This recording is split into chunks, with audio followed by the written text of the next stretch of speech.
Gracias, gobernador del departamento de Bolívar, Vicente Blel, alcalde de Cartagena, William Dow Chamat, presidente de la ANDI, Brooke McMaster, embajadores y jefes de misiones diplomáticas acreditados en Colombia aquí presentes, ministros, ministras y funcionarios del Gobierno Nacional, congresistas de la República, presidentes, vicepresidentes, directores y representantes del sector gremial empresarial y representantes de las diferentes empresas que aquí asisten, conferencistas y panelistas nacionales e internacionales que participaron, medios regionales y nacionales, y a todas y todas las personas que aquí se han hecho presentes.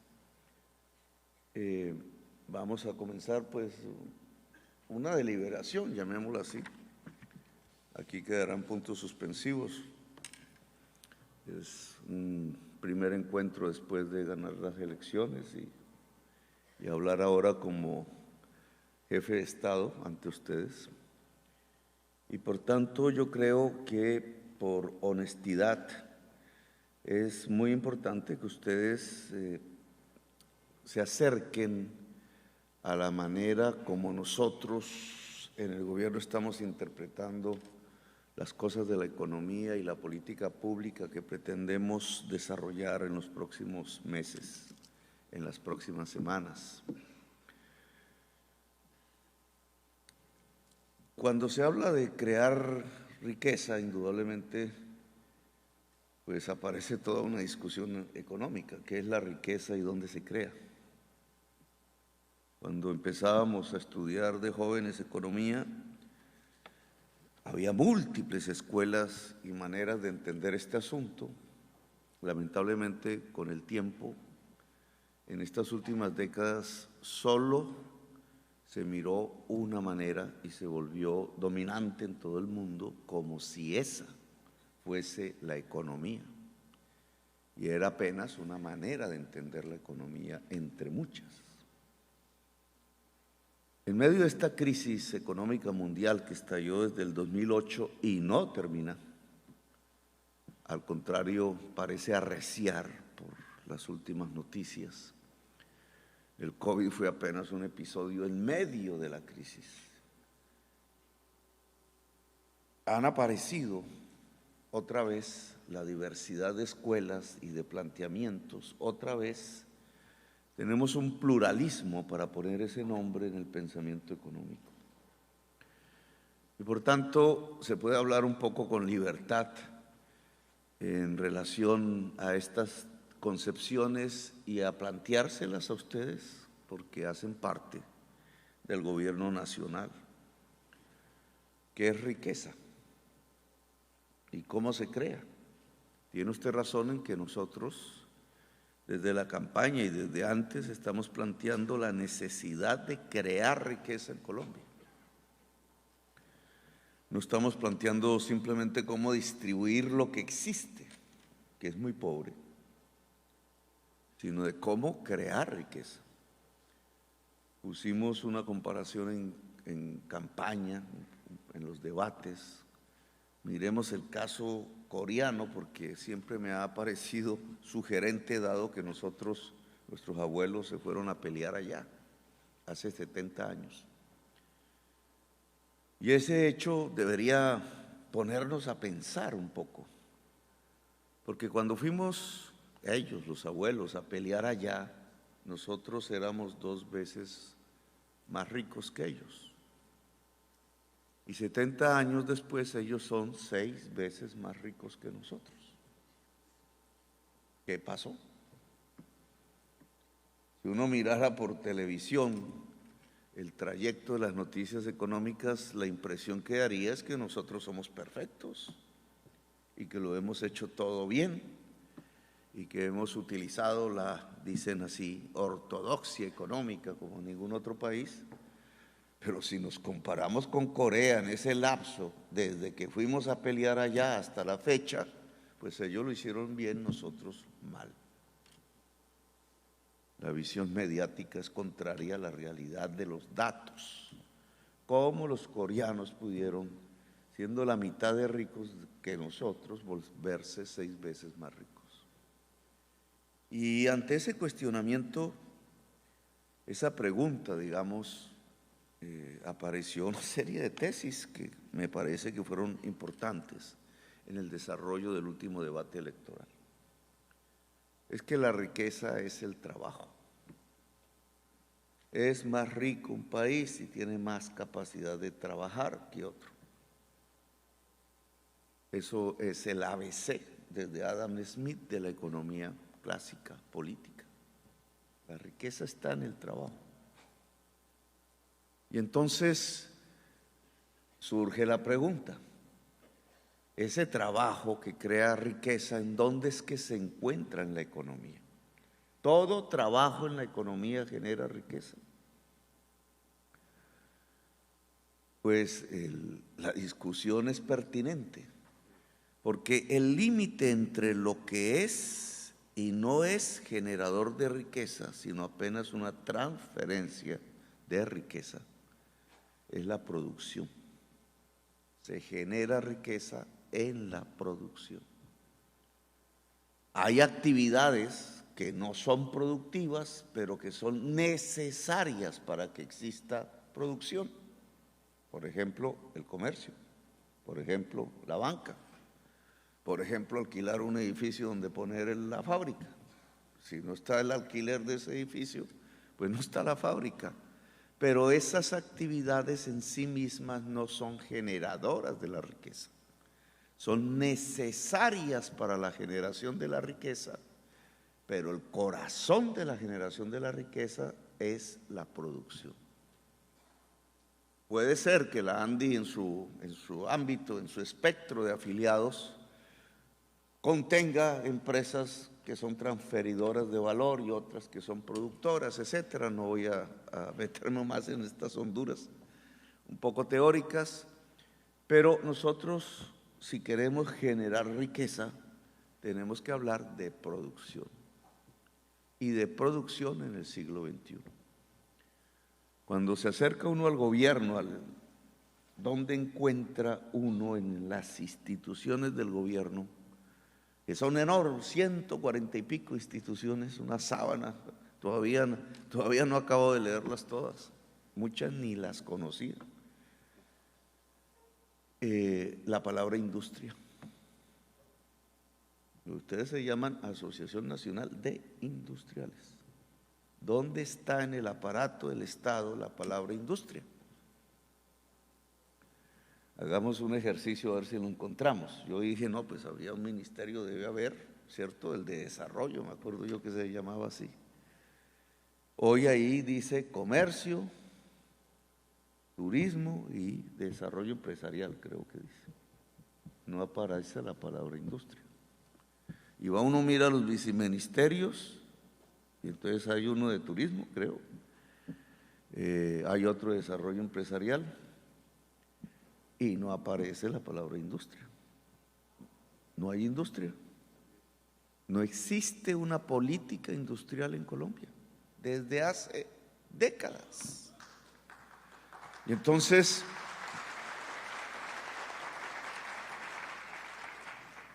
estamos ante el reto que sin institucionalidad propia, específica, con los acumulados que eso hubiera podido tener a través de los años, tenemos que construir una política industrial. ¿Por qué hay que construir una política industrial? Porque es en la producción donde se genera la riqueza. ¿Y cuáles son las actividades productivas entonces? ¿En qué consiste la producción? ¿Qué la conforma? Cuando uno habla de producción, entonces tiene que hablar de agricultura, la transformación de las cosas. Tiene uno que hablar de agroindustria, tiene uno que hablar de industria. El turismo en cierta forma hace parte de este tipo de categorías, pero específicamente tiene uno que hablar de industria entonces. Producir es agricultura e industria. Una política industrial nos ayudaría a crear riqueza en el país. Si uno sigue el ejemplo coreano, otra vez para traerlo a cuento, me acaban de dar un libro en español porque estaba difícil encontrarlos en coreano. Me acaban ahí en la posesión precisamente la delegación coreana que hizo la visita protocolaria, me trajo el librito en español que estoy tratando de encontrar porque se me refundió. Pero alcanzamos a leer con ellos los capítulos porque ellos fueron incluso explícitos. Mire, señor presidente, esto comienza con una reforma agraria. Eso lo sabíamos nosotros. Una reforma agraria, ¿por qué? Porque la primera actividad productiva es la agricultura. Porque si no hay una producción agraria relativamente eficaz de alimentos, el proceso subsiguiente de construcción de la industria se puede frenar. Porque si el mundo coreano fuera como el de las películas que vemos sobre el feudalismo parecido al de Japón y al que tenía China, un mundo de señores feudales con sus ejércitos propios, sus samuráis, su idea de que la riqueza estaba, y esa era otra concepción diferente, en tener la tierra, no en producir la tierra, sino en tenerla, así como Game of Thrones, que muestra ese mundo, pero en Europa. Esa concepción impedía la industrialización de Japón, de Corea, de China. Entonces nos lanzaron un mensaje en la historia misma, en la evidencia, no solo en la teoría. No puede un mundo feudal generar industria. Hay que transformarlo. Si me permiten la palabra, hay que revolucionarlo. Y eso es lo que vimos en el siglo XVIII, en Europa, en Estados Unidos, y eso es lo que vimos años después en el este asiático, y eso fue lo que vimos en Corea. Revolucionaron ese mundo en donde la tierra era concebida como una tenencia, como que el poder era igual a tener tierra, como que la riqueza era igual a tener simplemente la tierra, y lo transformaron en un mundo en donde la tierra fértil tiene una función productiva, es un medio de producción. Para alimentar, para volver más baratos los alimentos. Si se vuelven más baratos los alimentos, el salario relativo es menor y la competitividad del país es mayor. Esa era la tesis. Colombia ha hecho una reforma agraria. En Colombia no se sigue manteniendo alrededor de la tierra fértil la idea que el poder y la riqueza consiste en tenerla. Buena parte de la violencia y la inmensa desigualdad social que se extiende a todo el país no tiene que ver con que aún se mantiene en este país la idea que la riqueza es igual a tener tierra. Todo corrupto del Estado que consigue dinero, ¿qué es lo primero que hace? Comprarse una hacienda. Todo narcotraficante que recoja dinero de sus actividades ilícitas, ¿qué es lo que hace? Comprar tierra. Esto se lo aprendí a un industrial, que era economista también, ya muerto, a Hernán Chavarrió Lózaga, que escribió un libro sobre la preferencia por la tierra en Colombia, que como industrial que era, entendió perfectamente que mientras se tuviera una estructura absolutamente atrasada, premoderna, casi que feudal de la tierra, no iba a haber industrialización. Como no la ha habido, sino parcialmente. Claro, ahí surge una pregunta política, Bruce. ¿Qué hacen los industriales votando por terratenientes? Que se la hice a usted. Porque un industrial, su primer interés debería ser desde el punto de vista global del desarrollo de la industria, cómo se logra modernizar el campo de tal manera que el concepto de tener la tierra se transforme en el concepto de tener la tierra para producir como medio de producción.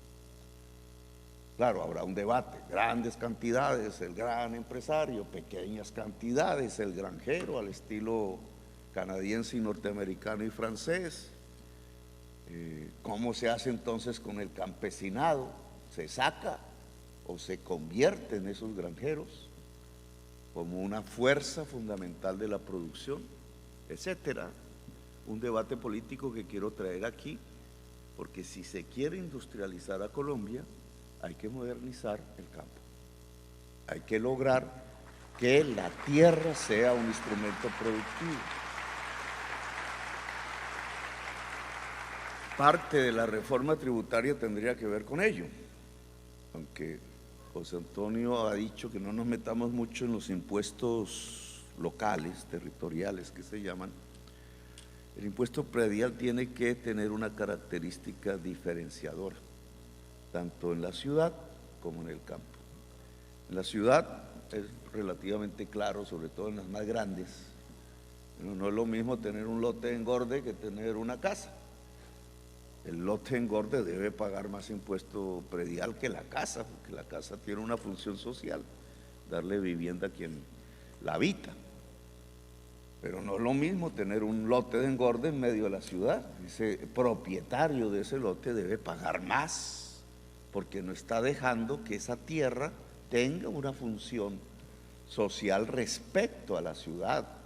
Hagan un edificio de oficinas, hagan un edificio de vivienda, lo que sea, pero no un lote de engorde en medio de una ciudad que tiene necesidades de locaciones.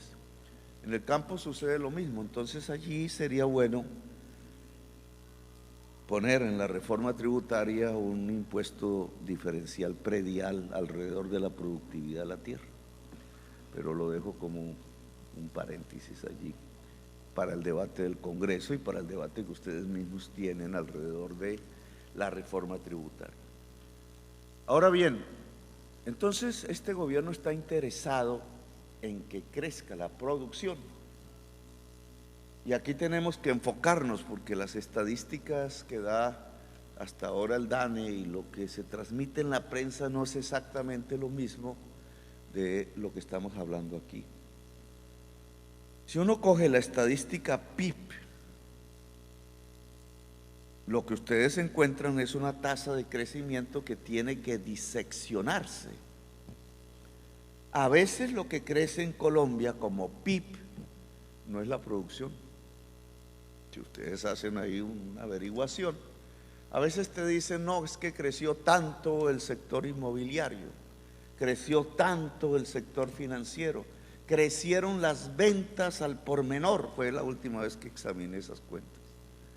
Ventas al por menor. ¿Qué son las ventas al por menor? Las del vendedor ambulante. Cuando llegaron los venezolanos, que muchos se dedicaron a las ventas ambulantes, pues creció el comercio al por menor y la estadística PIB creció, y el presidente entonces sacó pecho y dijo, mire cómo hago crecer la economía. Ah, pero no creció el empleo. ¿Por qué? Tan raro, ¿no? Si crece la economía, ¿por qué no crece el empleo? Se preguntan algunos periodistas y analistas. Porque lo que estamos midiendo como crecimiento no es la producción, que es donde crece el empleo, realmente.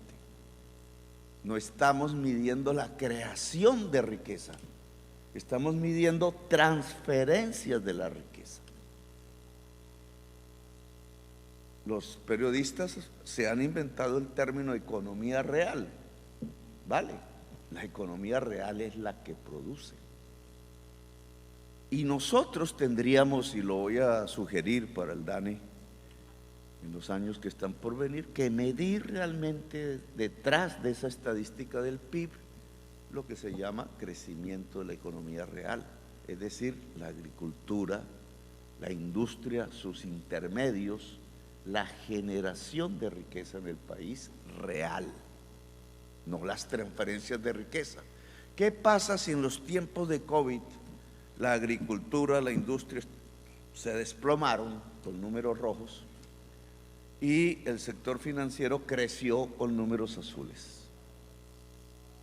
Pues de pronto el PIB no cayó tanto, medido así, pero la realidad entonces de lo que sucedió es que hubo una transferencia de riqueza del sector productivo al sector financiero.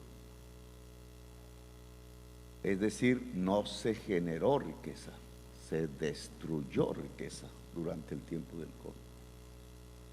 Si nos metemos así dentro de esta concepción, tendríamos que hablar entonces de cómo es que vamos a hacer crecer la producción en Colombia, para ponerlo en términos más concretos. ¿Cuál va a ser la política agraria y cuál va a ser la política industrial del gobierno? Aquí surgen en los prejuicios, por ejemplo, la tesis que el gobierno va a pretender que entonces ese crecimiento de riqueza, tal como lo hemos definido aquí, lo haga exclusivamente el Estado. Una estatización de la economía. Todos los debates siempre me preguntaban lo mismo: ¿es que usted va a expropiar? Y entonces la respuesta es no, no estamos interesados, no creemos, eso falló en el pasado, en el mundo, no solo, no es una experiencia colombiana, es una experiencia mundial, que una estatización de la generación de riqueza no dispara esa generación de riqueza, sino que la puede aniquilar. Entonces dirán, es que entonces solo el sector privado, como se denomina en la prensa, va a ser la generadora de la riqueza, es decir, de la producción. Y tengo que decirles que tampoco. Usted habla de lo público-privado, que se puso de moda como concepto. No puede ser por las siguientes razones. Cuando, y otra vez vuelvo a la teoría, el mundo económico, los hacedores de política económica en todos los países, incluido en Colombia, fundaron la política económica en los últimos 30 años o más sobre un paradigma que estudiábamos como estudiantes. Había que saber cálculo para poderlo entender, cálculo diferencial, porque muy elegantemente el profesor llenaba el tablero de fórmulas y entenderlo era difícil, pero entonces uno decía, pues eso tiene que ser verdad, porque tanta matemática metida ahí debe ser ciencia. El resultado del modelo económico decía: si se deja actuar el mercado libremente, se maximiza el bienestar de una sociedad, de un individuo, de un mundo. Se le llama eso el teorema de Walras. Es la teoría del bienestar, se llama así. Walras era un suizo que pensaba en el pan, en las camisas, no estaba pensando en otras dimensiones para la época que hizo su estudio. Y ese paradigma se convirtió en fundamental, casi que en religión. En los últimos 40 años, alguien que critique eso es considerado como un dinosaurio, como alguien que no sabe, un ignorante, un populista, dicen. Si se deja actuar libremente el mercado, se maximiza el bienestar. ¿Cuál es la evidencia hoy? Hoy, esta teoría es de hace casi más de un siglo, pero práctica y dominante desde hace 40 años. ¿Cuál es la evidencia? Que si se deja actuar libremente el mercado, nos extinguimos. Eso se llama la crisis climática. La crisis climática, según la ciencia, nos lleva a la extinción. El virus que vivimos, los estudios de Cambridge todavía sin confirmación, lanzaron la hipótesis que ese virus realmente llega al ser humano por un contacto de murciélagos que han cambiado su ruta tradicional, porque las frutas que comían cambiaron su geografía porque el clima cambió. Es decir, que detrás está la crisis climática. ¿Qué está detrás de la guerra entre Ucrania y Rusia? Un tubo de gas, del cual depende Europa Occidental. ¿Por qué Europa Occidental depende del gas? No que teníamos que quitar los gases de efecto invernadero, porque el capitalismo europeo occidental no ha sido lo suficientemente rápido para pasar a energías limpias y depende del tubo ruso. Y eso es guerra, como era al principio el petróleo de este siglo, etcétera. Es decir, la crisis climática, de acuerdo a la ciencia, y el virus es un ejemplo probable, nos lleva a la extinción. Nuestros hijos vivirán muy mal respecto a lo que hemos vivido nosotros, y ni hablemos de los nietos. Y los años que nosotros viviremos hacia adelante, y esto suena apocalíptico, serán peores que los años que hemos vivido. Los gobiernos se dedicarán a gobernar de emergencia en emergencia. Ya lo estamos viendo, no acaba de pasar el COVID y viene una oleada invernal peor que la del 2010 en este semestre. ¿Cuánto nos va a costar?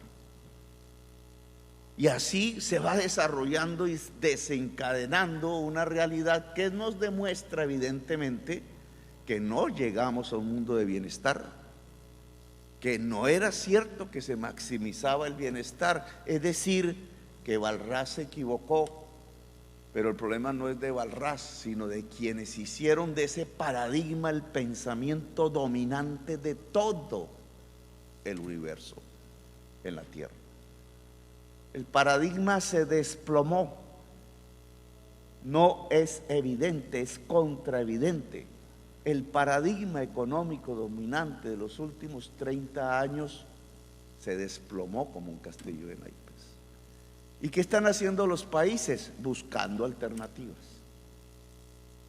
Volviendo a Keynes, unos, ahora leen a la Mazzucato, otras. Mazzucato vuelve a plantear lo que ya hace 2 siglos planteaban los economistas clásicos. Allá en España le ponen impuestos a las eléctricas y a los bancos. Biden dice hay que ponerle impuestos a los más ricos. Lo mismo dice Lasso, un banquero de 40 años de ser banquero y con fama de derechas en Ecuador. Y lo mismo dice el izquierdista Boric. Y entonces, ¿qué está pasando en el mundo? Está pasando que realmente no podemos seguir por los mismos caminos que teníamos. Se desplomó el paradigma económico.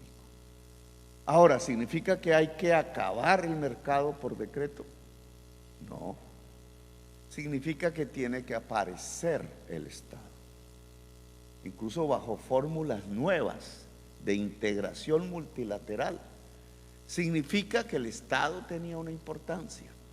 Significa, quizás porque estamos en un balbuceo hacia adelante muy libre, interesante, pero dramático, porque si no damos las respuestas concretas y reales en los próximos 12 años, la humanidad llega al punto de no retorno. Es una situación interesante pero dramática. Significa que quizás es con el mercado y con el Estado, y que ese Estado ya no es simplemente nacional, sino que tiene que dialogar en el globo. ¿Y esto entonces qué tiene que ver con la política económica colombiana en los próximos 4 años? En que nos toca cambiar la concepción. Y lo que les proponemos es lo siguiente. 1. ¿Puede la industria crecer en un mundo, en una sociedad profundamente desigual y violenta? La violencia se debe a la desigualdad. ¿Puede? Las industrias del mundo, los países que llamamos industrializados, crecen alrededor de contextos de desigualdad social profunda. Puse el ejemplo de Corea, China y Japón. La respuesta es no. China es tan igualitaria, Corea es tan igualitaria como Alemania. Es más, Corea es igualitaria antes de impuestos. Nosotros, con la desigualdad social que tenemos, ¿podremos entonces industrializar el país? La evidencia dice que no. Primer concepto entonces que deberíamos trabajar comúnmente. Si queremos industrializar a Colombia, tenemos que construir una sociedad más equitativa que comienza por el problema de la tierra, que comienza por el problema del impuesto. Entonces, un sistema impositivo que no genera igualdad, sino desigualdad, es válido para industrializar el país. Si el ejemplo coreano es válido y es similar a muchos países industrializados, los y las industriales nos tendrían que acompañar en un esfuerzo común por lograr una sociedad más equitativa. Y una sociedad más equitativa se puede lograr si uno, su tierra está relativamente bien distribuida; dos, si su sistema tributario es justo desde el punto de vista social, es decir, como dice la Constitución, progresivo; tres, si la política social alrededor de los derechos universales es eficaz para garantizar esos derechos. Vamos a lo más concreto. Si esto es cierto, los derechos sociales, los derechos universales o derechos fundamentales están garantizados en Colombia. Tenemos 30 años desde las leyes, después de la Constitución del 91, alrededor de este tema. Podemos evaluar, ¿hay derecho a la pensión? Podemos evaluar 30 años después, ¿hay derecho real a la salud? Podemos evaluar 30 años después, estas son leyes del 93, 92, ¿hay derecho a educarse? ¿Hay derecho a vivir? En Colombia hay un derecho al agua potable. Podemos asegurar que todo y toda ciudadana que habite este territorio, todo habitante de este territorio puede tomar agua potable de calidad, puede educarse en una universidad de relativa calidad, puede, después de que llega viejo, tener una pensión, puede, en caso de enfermarse, ser tratado adecuadamente de acuerdo a su enfermedad. Y yo creo que si somos objetivos y miramos las estadísticas, la respuesta es no.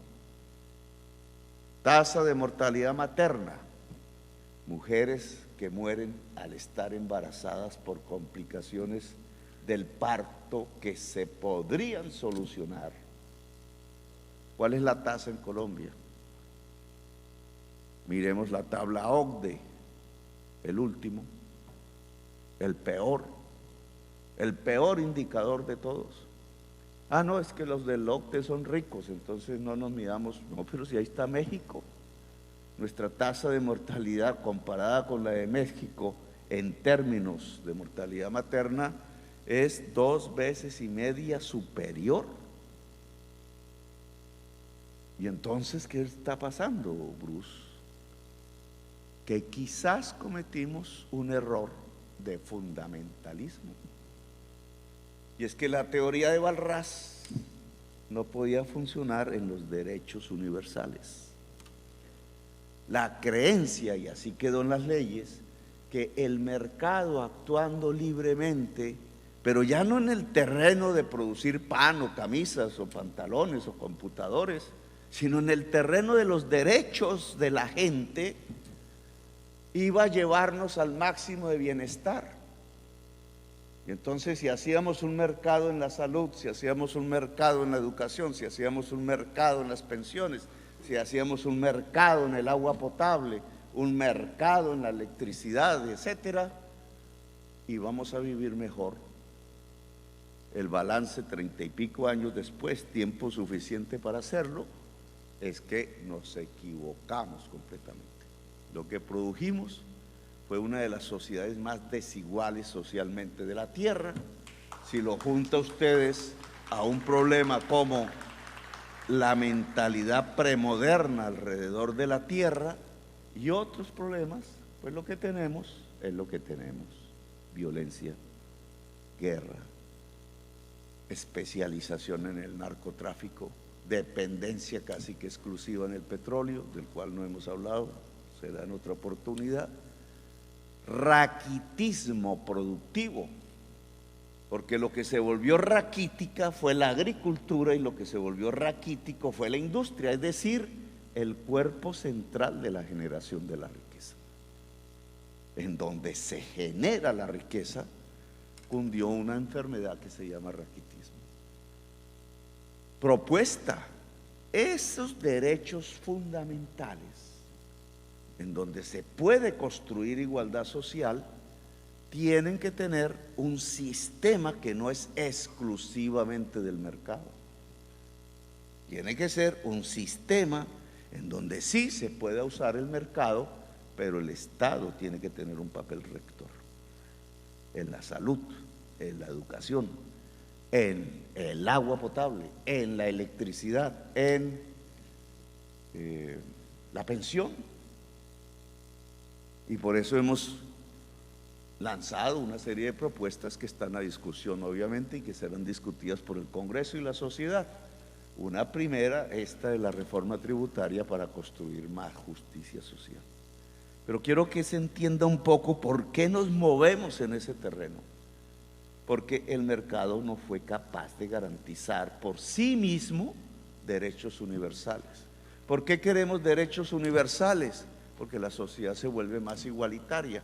¿Para qué una sociedad más igualitaria? Porque es la sociedad que permite producir, es decir, generar riqueza, como Corea nos lo demuestra, para solo hablar de Corea, no tomar otro campo.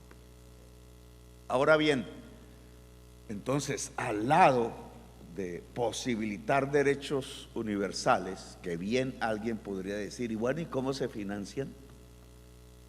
Pues se financian de impuestos. ¿Y de dónde salen los impuestos?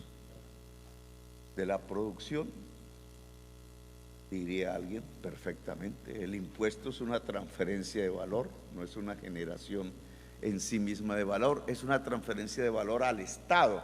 ¿Para qué? Pues no es para que se lo roben, no es para que nos lo gastemos en triquitraques y bombas matándonos entre nosotros mismos, es una tontería. Es la realidad, pero es una tontería histórica como sociedad. Es para que se puedan garantizar los derechos universales para construir una sociedad más igualitaria, y es para que se pueda construir la infraestructura común que permite la producción. La producción, y vamos, no depende de un empresario. La producción no depende incluso de todos los y las empresarias juntas. Podrían todas ponerse a producir y faltan una serie de requisitos que es lo que permite la producción en el siglo XXI. Por ejemplo, saber, porque la producción, ustedes lo saben, cada vez necesita más saber intensivo. Una máquina de hoy es un condensado de saber. Nosotros no hacemos casi ninguna, nos toca importarlas. Necesita conectividad. Ustedes saben que las máquinas se mueven en el suelo con electricidad, logran una automatización gracias a esa electricidad, pero se guían ya no por un trabajador que mueve las máquinas, sino por un computador que mueve un trabajador o una trabajadora, que tiene que saber cómo se usa el computador. Fui a la clínica de Luis Carlos Sarmiento, que inauguró sobre el cáncer, y me visitó antes de que la inaugurara Duque. Me invitó el día antes para que no nos encontráramos decente, porque claro, dijo, no, pues yo traigo a Duque y al otro día se posesiona Petro, y entonces es mejor traer a Petro, así sea en forma privada. Y me mostró la clínica y había unas máquinas que me dejaron sorprendido. Unas máquinas, ese es el esquema, el modelo de salud de estilo norteamericano, que depende más de la tecnología que del médico.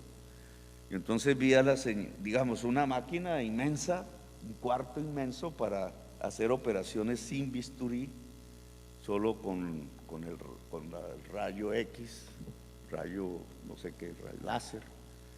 Y entonces vi a la médica, estaba todo el equipo médico ahí, de ese aparato que se movía casi solo. Ella estaba como los niños con los jueguitos esos, estaba así, chi, pues estaba moviendo la máquina. Y entonces le pregunté a la médica, ¿y usted dónde estudió eso? Ella había sido primero pues médica, seguro se especializó en oncología, seguro cirujana, hizo todo, años, pero tuvo que irse a Estados Unidos, a donde el fabricante de la máquina, para saber cómo se manejaba la máquina, que es como un juego de niño. ¿Y qué hizo? Pues obviamente se adaptó como fuerza de trabajo a una nueva tecnología, pero aquí el tema es, ¿y esa máquina quién la hizo? O sea, la médica tiene que saber manejar una máquina. ¿Quién hizo la máquina? Pues un colectivo inmenso de trabajadores y trabajadoras que ya no usan la fuerza muscular, como la cirujana tampoco la usa, simplemente para mover los dedos, sino que usa la fuerza del cerebro. Entonces, si no se sabe en una sociedad, si no tenemos electricidad en una sociedad, si no tenemos conectividad en una sociedad y si no tenemos energías limpias, ¿cómo podemos hablar de una política de industrialización en este siglo? Y eso que se llama electricidad, que se llama conectividad, que se llama saberes, ¿quién los garantiza? Entonces no puede ser el empresario individual. Luis Carlos Sarmiento tuvo con qué comprar eso, pero él no podía generar él solo la máquina y el saber de los médicos, etcétera. Eso lo garantiza el Estado. Y aquí entonces aparece otro paradigma. La producción necesita el empuje privado, individual, el capital y el Estado. Y el Estado obviamente tiene que financiarse. Luego, la importancia del Estado vuelve a crecer en las sociedades. Una política de industrialización implica que sea conducida por un Estado, que sea pensada en un Estado democrático, es decir, una sociedad condensada en un Estado. Implica industrializar un país con un Estado al frente para la industrialización. Lección: Corea. No es el libre mercado solo. Si el libre mercado lo dejamos actuar en Colombia, nos va llevando solamente a sacar petróleo y cocaína, porque es donde hay ventaja comparativa, y nos va arruinando al papero, al maicero, al agroindustrial, al industrial de las camisas, de los pantalones, etcétera. Nos vamos especializando en donde no queremos especializarnos. El Estado es el que puede reconducir, ¿no? ¿Y por qué? Claro, tiene que hacer universidades, claro, tiene que tender la fibra óptica, puede contratar empresas privadas para atender la fibra óptica, tiene que hacer crecer la calidad de la educación superior y cubrir a toda la sociedad, tiene que traer y construir y generar las energías limpias, etcétera. Necesitamos Estado. Y esa es la propuesta que estamos haciendo. Ahora, cuando usted junta entonces un mundo privado con el Estado, aparece la propuesta ahora sí de Mazzucato. Mazzucato habla de misiones y coloca como ejemplo la NASA. ¿Quién es el propietario de la NASA? El Estado. ¿Pero qué hace la NASA? Se inventa un viaje espacial y todas las tuercas, tornillos, etcétera, circuitos de la nave espacial las hacen los empresarios privados por pedazos. Ninguno hace todo, ahí están en ese intento. La NASA encaja, proyecta, planifica y logra poner un hombre en la luna. La cantidad de empresarios, de empresas privadas ligadas a esa misión, innumerables, crecen. Y es lo que propone Mazzucato. Se necesita el Estado que genera la misión y entonces una red prácticamente inmensa, dependiendo de la misión privada, que crece alrededor de ese objetivo. Si lo traemos al caso colombiano, ¿qué podríamos plantear como misiones? Público-privadas, mercado y Estado. Pues yo les propongo varias. Una, acabar el hambre, que tiene que ver mucho con la tierra y con la agricultura y la producción de alimentos y los fertilizantes, pero es una misión acabar el hambre. Podemos acabar el hambre. ¿Tenemos con qué? ¿Está la tierra ahí? Hagamos una misión público-privada, Estado dirigiendo, y muchísima gente del sector privado, rica y no tan rica y hasta campesina, que se pueda enriquecer para lograr hambre cero en Colombia. Una misión. Hagamos otra misión. Industrialicemos el país a partir de las energías limpias. Usted lo ha hecho bien, ¿cierto? Es una oportunidad para Colombia. O sea, si las tasas carbón crecen en el mundo, los productos colombianos son más baratos. Y si son más baratos, podemos vender. ¿Por qué no lo intentamos? Eso implica entonces generación de energía solar, de energía eólica. Se puede hacer en una casa, se puede hacer en los municipios, se puede hacer en grandes granjas o en el techo de mi casa. Implica descarbonizar los procedimientos, pasar del gas a la electricidad y garantizar una matriz 100% limpia en la electricidad.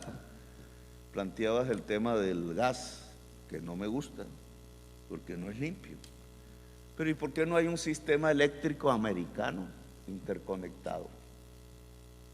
¿Por qué no podemos plantearnos un mapa en donde veamos si se puede construir un sistema eléctrico americano y ponerle las energías limpias? No tenemos el norte de México, el norte de Chile, los vientos de la Patagonia, los vientos de la Guajira.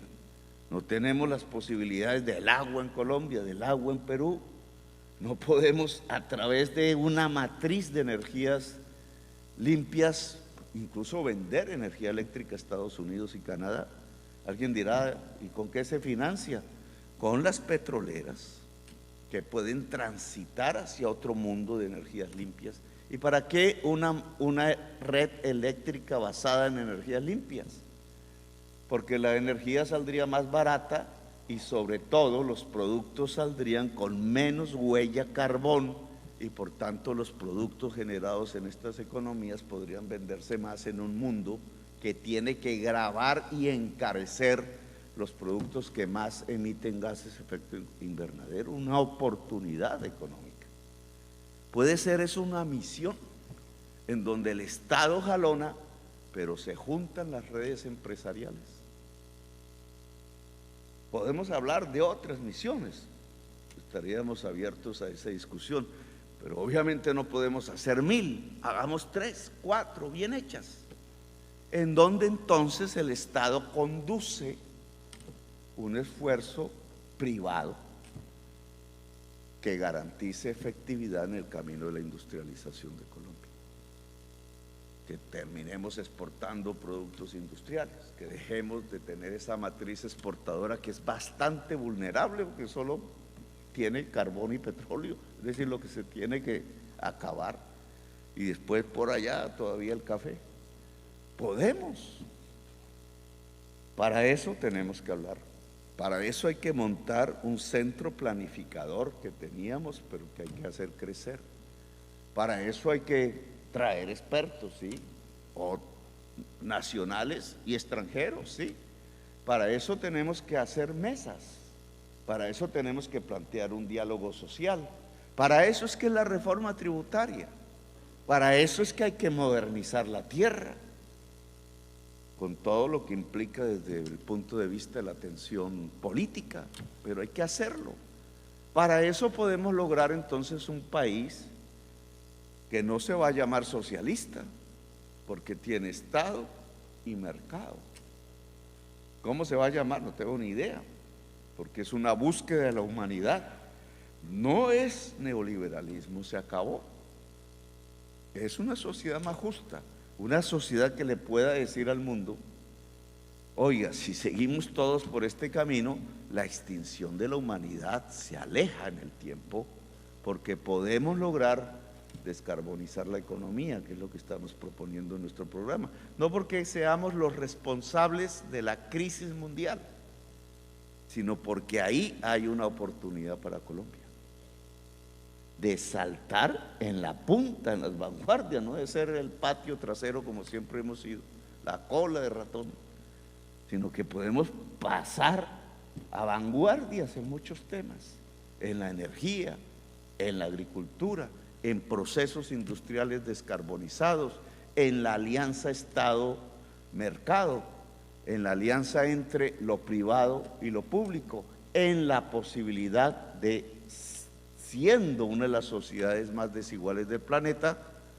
pasar a ser una sociedad justa y equitativa, en la inmensa posibilidad e inmenso reto de pasar de ser una de las sociedades más violentas del mundo para construir una sociedad en paz. Esa es la invitación que les hacemos, así que gracias por haberme invitado a esta velada y seguiremos discutiendo entonces de estos temas. Muy amables.